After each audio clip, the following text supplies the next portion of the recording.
Hello friends, അലീനയും മനുവിൻ്റെ വരാനിരിക്കുന്ന വിശേഷങ്ങളിലേക്ക് ഏവരും സ്വാഗതം ചെയ്യുന്നു.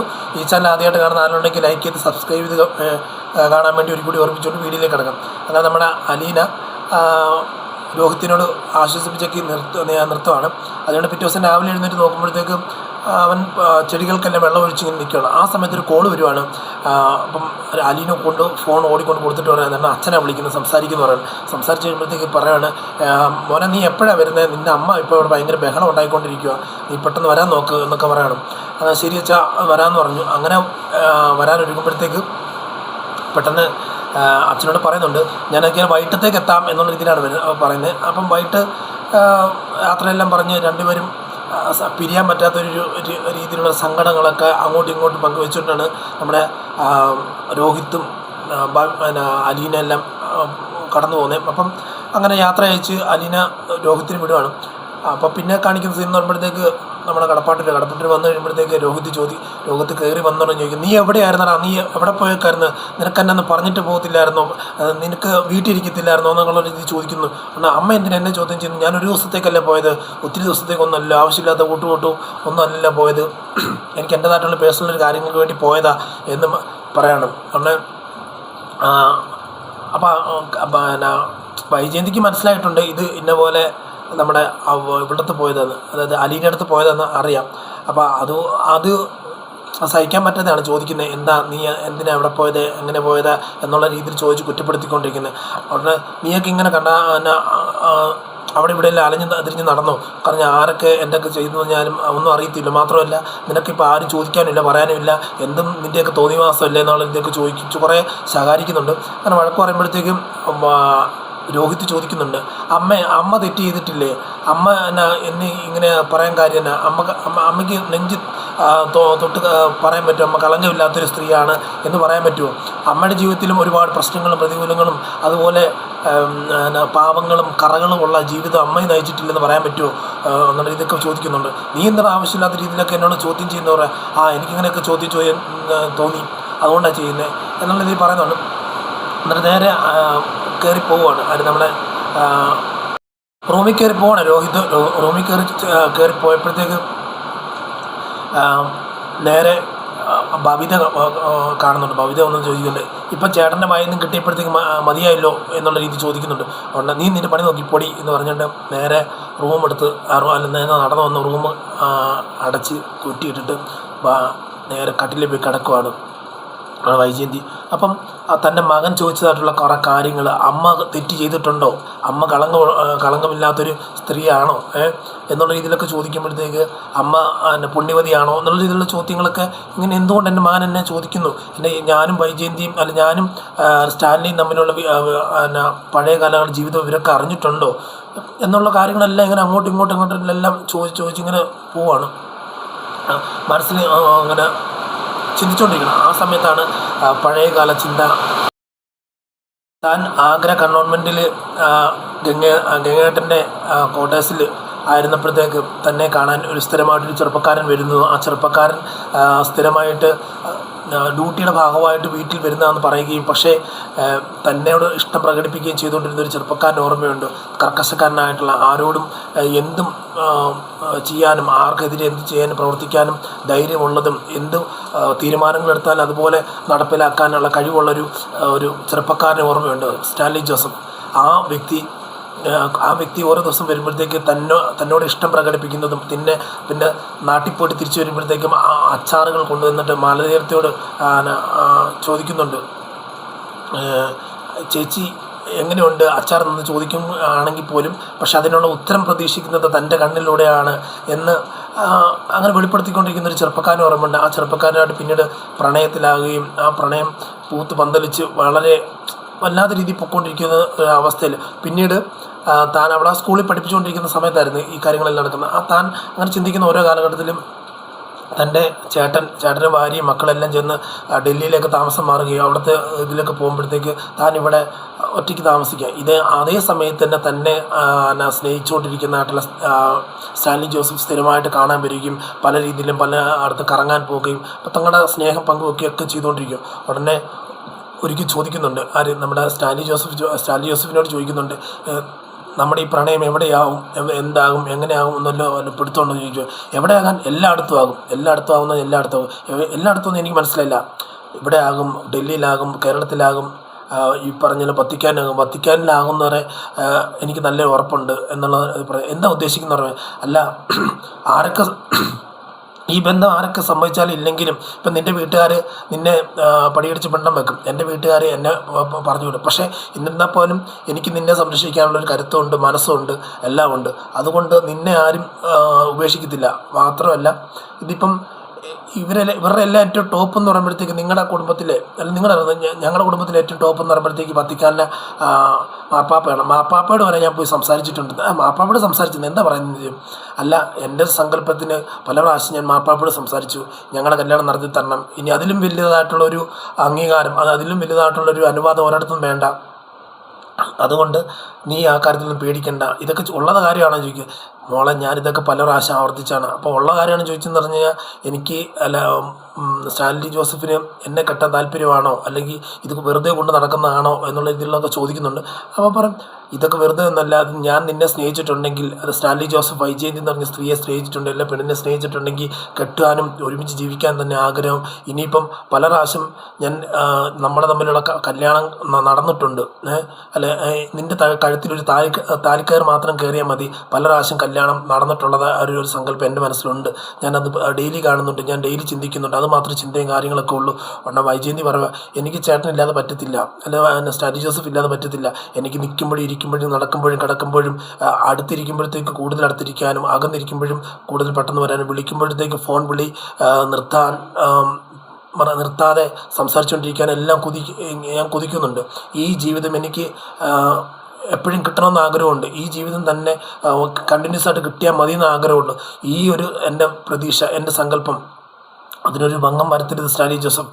അതിന് വന്നു കഴിഞ്ഞാൽ ഞാൻ ഈ ഭൂലോകത്തുണ്ടാകത്തില്ല എന്നുള്ള രീതിയിലാണ് വൈജയന്തി പറഞ്ഞത്. നീ എന്തിനാ അങ്ങനെയൊക്കെ പറഞ്ഞത്? നീ ഈ വാക്കുകൾ ഇനി ആവർത്തിക്കരുത്. കാരണം ഞാൻ ജീവിതത്തിൽ എന്നെ ചോദ്യം ചെയ്യാനും ഞാൻ ചെയ്യുന്നതായിട്ടുള്ള പ്രവൃത്തി കുറ്റപ്പെടുത്തി പറയാനും ഈ ജീവിതത്തിൽ ആർക്കും ഞാൻ അവസരം കൊടുത്തില്ല. അത്രമാത്രം ഞാൻ ആ വ്യക്തികൾ, എൻ്റെ കൂടെ നിൽക്കുന്ന വ്യക്തികൾ ഞാൻ സംരക്ഷിക്കും.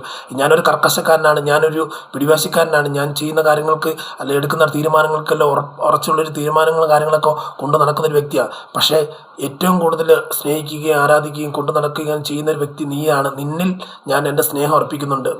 കാരണം ഈ കർക്കശക്കാരനും വാശിക്കാരനുമായിട്ടുള്ള അല്ലെങ്കിൽ ദേഷ്യക്കാരനായിട്ടുള്ള സ്വഭാവം ഒന്നും ഞാൻ ഇതിനോട്ട് പ്രകടിപ്പിച്ചിട്ടില്ല. കാര്യം എന്ന് പറഞ്ഞാൽ അത്രമാത്രം നിന്നെ ഞാൻ സ്നേഹിക്കുന്നുണ്ട്, അത്രമാത്രം ഞാൻ എന്നെ നെഞ്ചോട് ചേർത്ത് വെക്കുന്നുണ്ട്. നിൻ്റെ ശരീരവും നിൻ്റെ മനസ്സും എല്ലാം എന്നിൽ ഇപ്പം ഞാൻ കൊണ്ടു നടക്കുകയാണ്. ഞാൻ ഏതൊരു കാര്യത്തിനെക്കാട്ടും കൂടുതൽ നിന്നെ ഞാൻ സ്നേഹിക്കുന്നുണ്ട് എന്നുള്ള ഇത് പറയുകയാണ്. എന്നിട്ട് പറയണം, നമ്മുടെ കല്യാണം പലവട്ടം കഴിഞ്ഞതായിട്ടും പല രീതിയിൽ നമുക്ക് കുട്ടികളുണ്ടെന്നായിട്ടുള്ള പല സങ്കല്പങ്ങളെല്ലാം ഞാൻ കൊണ്ടു നടന്നിട്ടുണ്ട്. അതൊക്കെ സത്യങ്ങളാണ്. ഇനിയിപ്പം നേരിട്ടുള്ളൊരു കല്യാണം വരെ നടന്നിട്ടുണ്ട്. ഇനിയിപ്പം നേരിട്ടൊരു ആദ്യരാത്രി മാത്രം നടന്നാൽ മാത്രം മതി പറഞ്ഞു. അപ്പം നേരിട്ടല്ലാതെ ആദ്യരാത്രി നടന്നിട്ടുണ്ട് പല പ്രാവശ്യം. ഈ ജന്മം മുഴുവനും നിൻ്റെ കൂടെ ജീവിക്കുന്നതായിട്ടുള്ള രീതിയിൽ ഞാൻ നമ്മുടെ ആദ്യരാത്രിയും പിന്നീടുള്ള ദാമ്പത്യ ജീവിതം എല്ലാം ഓരോ ദിവസം സങ്കല്പിച്ച് ഞാൻ കൂടെ കൂട്ടിയിട്ടുണ്ട്. ഇനി അത് ഒരു പ്രാവർത്തികമാക്കിയാൽ മാത്രം മതി എന്നുള്ള പറയുന്നുണ്ട്. അത് കഴിഞ്ഞ് അടുത്ത ദിവസം കാണിക്കുന്നതെന്ന് പറഞ്ഞാൽ ഇതെല്ലാം വൈജയന്തി ചിന്തിച്ചുകൊണ്ടിരിക്കുന്നതാണ്. പിന്നെ കാണിക്കുന്നുമ്പോഴത്തേക്ക് 4 ദിവസം ലീവ് കിട്ടുകയാണ്. 4 ദിവസം ലീവ് കിട്ടുമ്പോഴത്തേക്ക് പറയണം, എനിക്ക് ഞാനൊരു റൂം എടുത്തിട്ടുണ്ട്, ഞാൻ ഹോട്ടൽ റൂം എടുത്തിട്ടുണ്ട്, നമ്മളവിടെ താമസിക്കും, നമ്മുടെ സ്നേഹം കൂടുതൽ പങ്കുവയ്ക്കും എന്ന് പറയുമ്പോഴത്തേക്ക് ഒരു ചോദ്യചിഹ്നം പോലെ വൈജയന്തി നോക്കുവാണ്. അപ്പോൾ നീ നോക്കേണ്ട കാര്യമില്ല, വേണ്ടെങ്കിൽ വേണ്ട, താല്പര്യമുണ്ടെങ്കിൽ മാത്രം മതി. കാരണം എൻ്റെ സ്നേഹം എന്താണെന്നും എൻ്റെ ശരീരം എന്താണെന്നും എൻ്റെ മനസ്സെന്താണെന്നും കൂടുതലായിട്ട് അറിയാൻ വേണ്ടി ഞാൻ ആഗ്രഹിക്കുന്ന നിന്നോട് മാത്രമേ. എൻ്റെ സ്നേഹം, എൻ്റെ ശരീരം നിനക്ക് മാത്രം അർപ്പിക്കാൻ വേണ്ടി ആഗ്രഹിക്കുന്നതാണ്. അപ്പോൾ അതിനനുസരിച്ച് നിനക്ക് വരാൻ പറ്റുവാണെങ്കിൽ വാ, എന്നാലും ഇല്ലാന്നുണ്ടെങ്കിൽ വേണ്ടാന്നുള്ള ഇത് പറയുന്നത്. തന്നെ സ്നേഹിക്കുന്ന പുരുഷൻ തന്നെ ഒരു ലൈംഗിക ബന്ധത്തിലേക്ക് ഏർപ്പെടുപ്പിക്കാൻ വേണ്ടിയുള്ള താല്പര്യം കാണിക്കുക മാത്രമല്ല, അവനിലുണ്ടാകുന്നതായിട്ടുള്ള ആ സ്നേഹത്തിൻ്റെ ദൃഢമായതായിട്ടുള്ള കാഴ്ചപ്പാടിനെ ഉൾക്കൊണ്ടുകൊണ്ട് തന്നെ അലീനയെ സമ്മതിച്ചു കൊടുക്കണം. അങ്ങനെ തൻ്റെ കരവലയത്തിലായി ഹോട്ടൽ മുറി തൻ്റെ കരവലയത്തിലായി നിൽക്കുന്നതായിട്ടുള്ള വൈജയന്തിയെ കെട്ടിപ്പുണരുകയും അതൊരു ഉമ്മ വയ്ക്കുകയും അതുപോലെ ആലിംഗനം ചെയ്യുന്ന പല രീതിയിൽ തൻ്റെ 2 പേരിൽ ഉണരുന്നതായിട്ടുള്ള രക്തങ്ങളുടെ, അതായത് ചുടുരക്തം അങ്ങോട്ടും ഇങ്ങോട്ടും പങ്കുവയ്ക്കുകയും അതുപോലെ രീതിയിൽ വളരെ ശാരീരിക ബന്ധത്തിൽ ഏർപ്പെടുകയും തളർന്നു വീഴുകയും ചെയ്യും. അങ്ങനെ ആയി കഴിയുമ്പോഴത്തേക്ക് തന്നിൽ വൈജയന്തി തന്നെ ചിന്തിക്കുന്നുണ്ട്, ഇനി എൻ്റെ ജീവിതം പൂർത്തിയായി, ഇനി ഈ ജീവിതം ഇവിടം കൊണ്ട് അവസാനിച്ചെന്ന് പറഞ്ഞാൽ എനിക്ക് വിഷയമില്ല. ഞാൻ സ്നേഹിച്ച പുരുഷനെ എനിക്ക് സമർപ്പിക്കാനും അവനെ എനിക്ക് സ്വന്തമാക്കാനും കഴിഞ്ഞു. ഇനിയിപ്പം എന്നാ സംഭവിച്ചെന്ന് പറഞ്ഞാൽ ഈ ലോകത്തൊന്നും വേണ്ട. അത്രമാത്രം എനിക്ക് എൻ്റെ ആത്മാവിന് തൃപ്തി ഉണ്ടായിട്ടുണ്ട്. കൂടുതലായിട്ട് പറയുകയാണെന്നുണ്ടെങ്കിൽ എനിക്ക് അവന് വേണമെന്നുണ്ടെങ്കിൽ എന്നെ ഒരു പൂമാല പിച്ച് ചീന്തി എറിയുന്ന പോലെ എറിഞ്ഞു കളയാം. അല്ലാന്നുണ്ടെങ്കിൽ ആ മാല തന്നെ ഒരു അമ്പലത്തിൽ ആരാധിക്കുന്ന പൂമാലയായിട്ട് തോളത്തിലും ശരീരത്തിലും മനസ്സിലൊക്കെ കൊണ്ടിട്ടുകൊണ്ട് നടന്നുകൊണ്ട് ആരാധിക്കുകയും ചെയ്യാം. എന്നെ അവൻ എത്രമാത്രം ആരാധിക്കും എന്നതെല്ലാം സ്റ്റാൻലി ജോസഫ് എത്രമാത്രം ആരാധിക്കും എന്ന് ഞാൻ കാണുന്നുണ്ട്. അതുകൊണ്ട് ഈ ശരീരവും ഈ മനസ്സും ഇനി അവനോട് തന്നെ എന്നുള്ള രീതിയിൽ പറഞ്ഞ് അവർ ആ ബന്ധം അങ്ങനെ കണ്ടിന്യൂ ചെയ്തതാണ്. അങ്ങനെ കണ്ടിന്യൂ ചെയ്ത് ഇതെല്ലാം നമ്മുടെ അലീനെ സങ്കല്പിച്ചുകൊണ്ട് വൈജയന്തി സങ്കല്പിച്ചുകൊണ്ട് പോയിക്കൊണ്ടിരിക്കുകയാണ്. അങ്ങനെ പോയിക്കൊണ്ടിരിക്കുമ്പോഴത്തെ പറഞ്ഞു പിന്നീട് കാണിക്കുന്ന സീൻ പറയുമ്പോഴത്തേക്ക് ഒരു 5 മാസം അങ്ങനെ തങ്ങളുടെ ദാമ്പത്യ ജീവിതവും തങ്ങളുടെ നാട്ടിലെ ശാരീരിക ബന്ധങ്ങളും മുമ്പോട്ട് പോയിക്കൊണ്ടിരുന്നപ്പോഴത്തേക്ക് ഒരിക്കൽ തൻ്റെ കൂടെ വർക്ക് ചെയ്യുന്ന സിസ്റ്റർ പറയും, വൈജയന്തി മാഡം, നിങ്ങളുടെ വയർ അത്യാവശ്യം വലുതായിക്കൊണ്ടിരിക്കും, എന്തെങ്കിലും അസുഖമുണ്ടോ, വയറിന് വല്ല മുഴയോ എന്തെങ്കിലും ഉണ്ടോ, അതോ ഒരു അസുഖമാണെന്നാണ് തോന്നുന്നു, നിങ്ങൾ ഒരിക്കലും പെട്ടെന്ന് ഒരു ഡോക്ടറെ കണ്ട് ചികിത്സിപ്പിക്കുന്ന അല്ലെങ്കിൽ ഒന്ന് ട്രീറ്റ്മെൻറ്റ് എടുക്കുന്നത് നല്ലതാണെന്ന് പറയുമ്പോഴത്തേക്കാണ് തനിക്ക് പെട്ടെന്ന് ബോധ്യം ഉണ്ടാകുന്നത്, ഇത് നമ്മൾ ഉദ്ദേശിക്കേണ്ട അപ്പുറം അതിര് കടന്നിട്ടുണ്ടല്ലോ എന്നുള്ള രീതി വരുന്നത്. അപ്പോൾ പെട്ടെന്ന് കാണിക്കുന്നിടത്ത് അടുത്ത സീൻ കാണിക്കുമ്പോഴത്തേക്ക് സ്റ്റാൻലി ജോസഫിനെ വിളിച്ച് കാര്യം പറയുക. പിന്നെ പെട്ടെന്ന് കല്യാണം ആലോചിക്കുന്നുണ്ട്, ഇനി ഇവിടെ നിൽക്കാൻ പറ്റത്തില്ല എന്നുള്ള രീതിയിൽ ഒരു റിസൈൻ ലെറ്റർ എഴുതി കോളേജിൽ അല്ലെങ്കിൽ സ്കൂളിൽ ബോധ്യപ്പെടുത്തി അവിടുന്ന് ഇറങ്ങുകയാണ് ചെയ്യുന്നത് നമ്മുടെ വൈജയന്തി. അവിടെ നിന്ന് ഇറങ്ങിയിട്ട് പിന്നെ ആഗ്രയിൽ അടുത്ത് തന്നെ ഒരു സ്ഥലം കാണുന്ന ആ സ്ഥലത്ത് ഒരു വാടക വീടെടുക്കുകയും അവിടെ താമസിക്കുന്നു. തനിക്ക് കൂട്ടായിട്ടൊരു വേലക്കാരിനെയും സൊനാലി എന്നങ്ങാണ്ട് പറഞ്ഞത്, ആ സൊനാലി എന്ന് പറഞ്ഞാൽ വേലക്കാരനെ ഏൽപ്പിക്കുന്നുണ്ട്.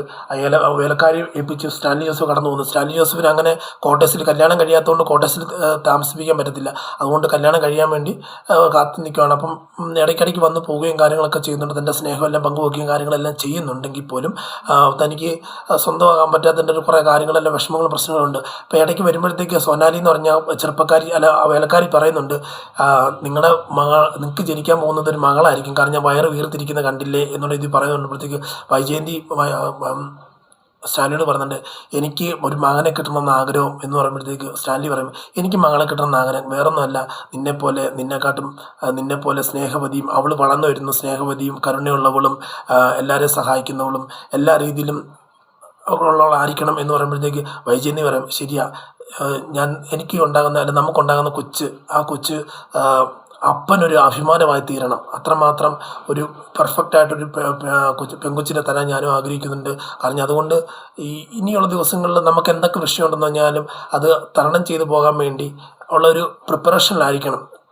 ആവശ്യമില്ലാത്ത കാര്യങ്ങൾ ചിന്തിച്ച് കൂട്ടിക്കഴിഞ്ഞാൽ തനിക്കുണ്ടാകുന്ന പിള്ളേർക്ക് അല്ലെങ്കിൽ തനിക്കുണ്ടാകുന്ന കൊച്ചിന് അത് ബാധിക്കും. തൻ്റെ ചിന്താഗതി തന്നെ ആ കൊച്ചിനെ ബാധിക്കും. നമ്മൾ സംസാരിക്കും, നമ്മൾ പ്രവർത്തിക്കും, നമ്മൾ ചിന്തിക്കുന്നതെല്ലാം ആ കൊച്ചിനെ ബാധിക്കും. അതുകൊണ്ട് യാതൊരു രീതിയിലും നെഗറ്റീവായിട്ടുള്ള കാര്യങ്ങൾ ചിന്തിക്കാതെ പ്രവർത്തിക്കാതെ ഇരിക്കണമെന്ന് സ്റ്റാൻലി ജോസഫ് ഏറ്റവും കൂടുതൽ ഉപദേശങ്ങളും കാര്യങ്ങളെല്ലാം കൊടുക്കുകയാണ്. എന്നിട്ട് സ്റ്റാൻലി ജോസഫ് പറഞ്ഞു, ഞാൻ അടുത്ത ദിവസം തന്നെ നാട്ടിലേക്ക് കടന്നു പോവുകയാണ്. നാട്ടിലേക്ക് കടന്നു പോകുമ്പോഴത്തേക്ക് പോയിട്ടും വീട്ടിൽ സംസാരിക്കും, നിൻ്റെ വീട്ടിലും എൻ്റെ വീട്ടിലും സംസാരിക്കും, ആര് സമ്മതിച്ചില്ലെങ്കിലും ഈ കല്യാണം നടത്തണം. മാത്രമല്ല ആര് സമ്മതിച്ചില്ലെങ്കിൽ പോലും ഞാൻ നേരെ വന്നു നിന്നെ വിളിച്ചുകൊണ്ടൊരു പള്ളിയിൽ ചെന്നിട്ടൊരു മിന്ന് കെട്ടുക, കൊണ്ടുവരിക, ഇത് മാത്രമേ ഞാൻ ചെയ്തുള്ളൂ. അതിൽ കൂടുതലുള്ളൊരു താല്പര്യം ഇതിനെ കൊണ്ടുപോകുമെന്ന് ചോദിക്കുമ്പോഴത്തേക്ക് ഇല്ല, എന്താണെങ്കിലും 5-6 മാസം ആയിട്ടുണ്ട് എൻ്റെ വയറ്റിൽ വളരുന്ന കുഞ്ഞിന്, ഇനിയിപ്പം ഒന്നും നോക്കിയിട്ട് കാര്യമില്ല, കല്യാണം നടത്തുക, നമുക്ക് പോകുക എന്നുള്ളത്, ആര് സമ്മതിച്ചാലും ഇല്ലെങ്കിലും അങ്ങനെ ഒരു ജീവിതം മതി എന്നുള്ള രീതിയിൽ വൈജയന്തിയോട് പറയുന്നുണ്ട്. ഓക്കെ എന്ന് പറഞ്ഞിട്ടുണ്ട്. അപ്പം അങ്ങനെ നാട്ടിൽ വന്നു കഴിഞ്ഞിട്ടുള്ള സ്റ്റാൻലി ജോസഫിനെ ഒരു 2 വട്ടം 3 വട്ടം വിളിക്കുന്നുണ്ട്. പിന്നെ കോളൊന്നും കാണുന്നില്ല. പിന്നെ കാണുന്ന പറയുമ്പോഴത്തേക്ക് നമ്മുടെ ഒരിക്കൽ ഒരു കൂട്ടർ വന്ന് പെട്ടെന്ന് വാതിൽ